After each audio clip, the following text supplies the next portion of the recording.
Hi folks, this is just a quick video on, I suppose, the first stage of cutting a fretwork pattern for the scroll saw. So the first thing you do is mark out the pattern shape onto the wood using carbon paper. So in class I will have given you a piece of timber that's 200 mm in length and 110 in width.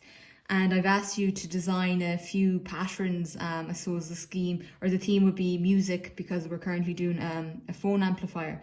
So for example, I'd be hoping that you'd have some sort of drawing like this.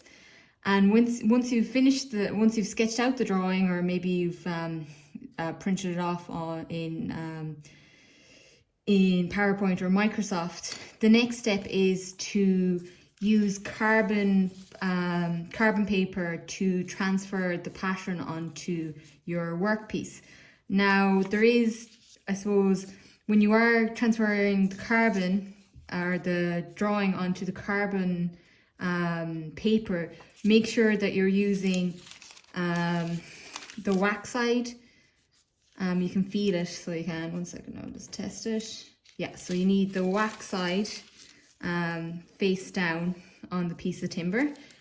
If you just feel it with your fingers, you'll know which side is waxy and which side is kind of more papery. Then the next thing is to, I suppose, put the pattern in the middle of the sheet. Now you can hold it down with a bit of masking tape if you want, but I think I'll be okay by just holding it here. So you just go round, you trace around the pattern with a pencil carefully, so like so.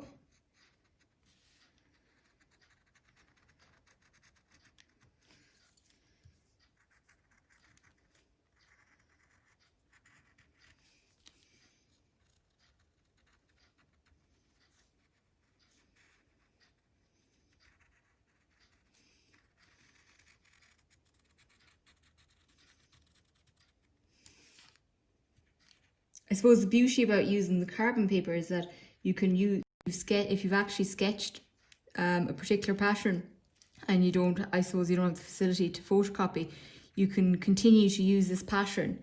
So I think I've sketched that out now, so we can just check. And yeah, as you can see, it's sketched out. So then the next process, once we've drawn it out, is to get a drill and pierce a hole probably somewhere here, so that we can start the scroll saw process.